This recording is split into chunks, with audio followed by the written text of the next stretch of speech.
महाराज दशरथ का मुकुट बाली ने क्यों छीन लिया था? आखिर रामायण में उस मुकुट की कहानी क्यों नहीं बताई जाती है?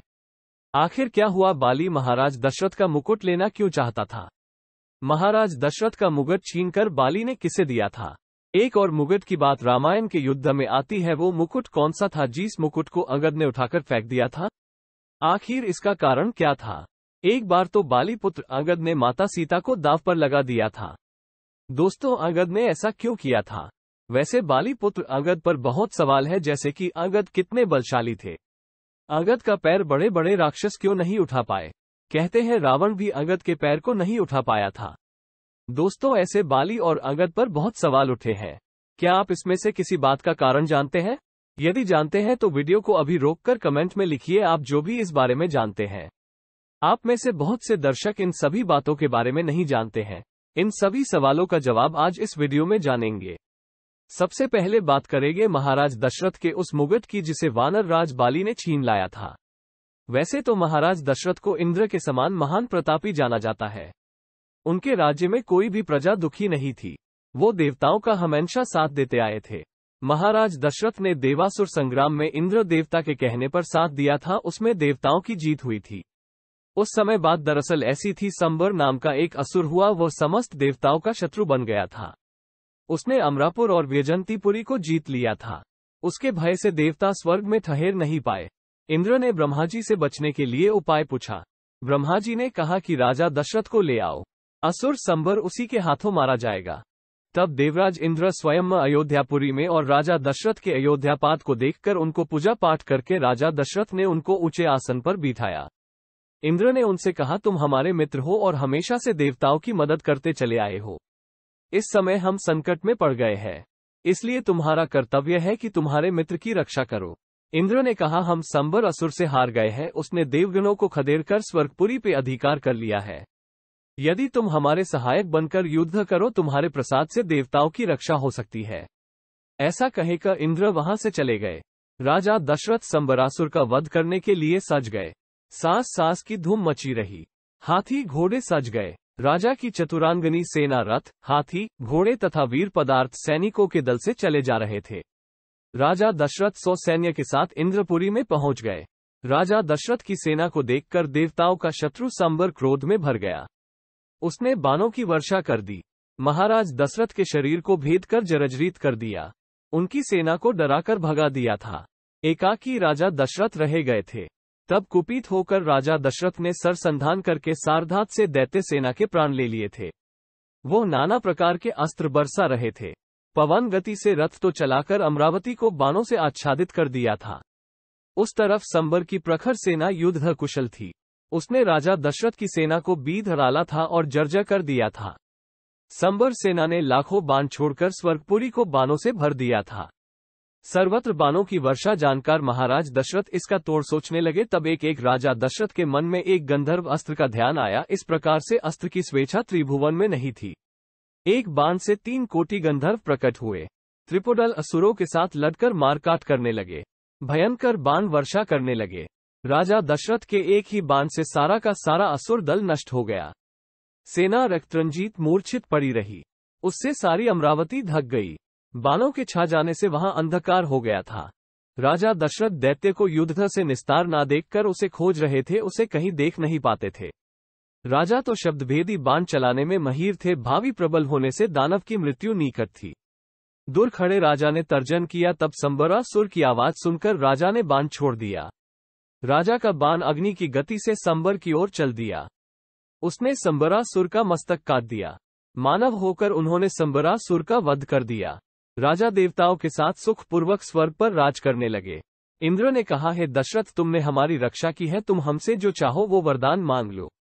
तब राजा दशरथ ने कहा, मैं तुमसे कोई वरदान नहीं चाहता हूँ। मित्र हूँ, मित्रता का पालन कर रहा हूँ। मित्र कोई लोभ या लालच के वश आपकी सहायता में नहीं आता है। मित्रव्रत व्यवहार करो। इसके बाद इंद्र से आज्ञा लेकर वो अपने अयोध्या की ओर चल रहे थे। तो लगातार युद्ध और लंबी यात्रा से मार्ग में वो बड़े थक चुके थे। उन्होंने रास्ते में एक सुंदर मधुवन में कैकी के साथ विश्राम किया। वो मधुबन वानर राज बाली का था, जिसके यहाँ बिना अनुमति के रुकने के कारण बाली ने महाराज दशरथ को घेर लिया। वो अपमानित किया। बाली ने कहा, हे राजा दशरथ, तुम मुझसे युद्ध करो। राजा दशरथ संबरासुर के बाणों से घायल थे और वो इतने थके थे कि युद्ध कर नहीं सकते थे, और बाली इतना पराक्रमी था कि चाहकर भी राजा दशरथ उससे जीत नहीं सकते थे। दशरथ को बाली के बल का पूरा ज्ञान था और राजा दशरथ उससे युद्ध नहीं करना चाहते थे। बाली ने कहा, अगर तुम मुझसे युद्ध करना नहीं चाहते हो तो अपनी पत्नी यानी अपनी भार्या को मुझे सौंप दो और तुम यहां से चले जाओ। तब राजा ने कहा, यह तो मेरा बहुत बड़ा अपमान है। तो फिर बाली कहा, तुम अपना मुकुट मुझे दे दो, और कहा, तुम जानते हो तुम्हारी इस सुंदर पत्नी को मैं जबरदस्ती छीन सकता हूं, लेकिन तुम अपना मुकुट यदि दे दो और चले जाओ तो मैं वैसा नहीं करूंगा। उस समय राजा दशरथ ने अपने मुकुट को देकर अपनी पत्नी की लाज बचाई और वहां से अयोध्या की तरफ चले आए थे। यहां आने से पहले उन्होंने दूसरा मुकुट बनवा लिया और उस मुकुट को पहनकर वैसे कि महाराज दशरथ राजा बनकर सब लोगों के सामने आए। इस रहस्य को एकमात्र कैकेयी ही जानती थी और कैकेयी बचपन में श्री राम को इस घटना को कहानी के रूप में सुनाया करती थी। बड़े होने पर सुनियोजित तरीके से राम को कैकेयी ने सारी बातें बताकर बाली को मारकर वह राजमुकुट प्राप्त करने को कहा था, और शायद इसी वजह से राम के वनवास में स्वयं को कारण बनाकर राम को वन भेजा। राम ने बाली को मारकर वह मुकुट प्राप्त भी कर लिया, किंतु बाद में राम ने यह मुकुट सुग्रीव को प्रदान कर दिया और राम का राज्य तिलक वशिष्ठ जी के परामर्श में संपन्न हुआ था। दोस्तों, आपको बता दें कि मुकुट प्राप्त कैसे हुआ था। जब वो मुकुट बाली के पास था, बाली के मरने पर बाली ने प्रभु श्री राम से पूछा, मैं बैरी सुग्रीव प्यारा अवगुण कौन नाथ मोही तुम्हारा। हे प्रभु, अगर मैं बैरी हूँ और सुग्रीव आपका सबसे बड़ा मित्र है, सबसे बड़ा प्यारा है, तो मैंने आपका अवगुण कौन सा किया है? कौन सा आपके साथ मैंने गलत काम किया है जो आपने मुझे मार दिया? प्रभु ने कहा, आपने मेरे मित्र से दुश्मनी की है, इसीलिए मित्र का दुश्मन दुश्मन होता है। इसके साथ एक बहुत बड़ा रहस्य है। आपने बहुत दिन पहले मेरे पिता महाराज दशरथ का मुकुट छीन लिया था। जब वो देवासुर संग्राम युद्ध करके आ रहे थे, आपने मेरे पिता को अपमानित किया था। तभी सब जानकर मैंने प्रतिज्ञा ली थी कि तुम्हें मारकर उस मुकुट को प्राप्त करूंगा। अब लाओ, मुझे वो मुकुट दे दो। बाली ने कहा, हे प्रभु, मैंने गलती तो की थी, लेकिन वो मुकुट अब मेरे पास नहीं है। तब भगवान श्री राम ने कहा, मुकुट किसके पास है? बाली ने कहा, हे प्रभु, जब रावण मुझसे युद्ध करने के लिए आया था, मैं उसे 6 माह तक अपने कांख में दबाकर तपस्या करता रहा और इसके साथ ही कई लोगों का भ्रमण करता रहा। एक दिन मैंने रावण को बांधकर और अगद के महल में बंद कर दिया। अगद उसे पैरों से मारकर खेलता था। वही पास में वो मुकुट भी रखा हुआ था।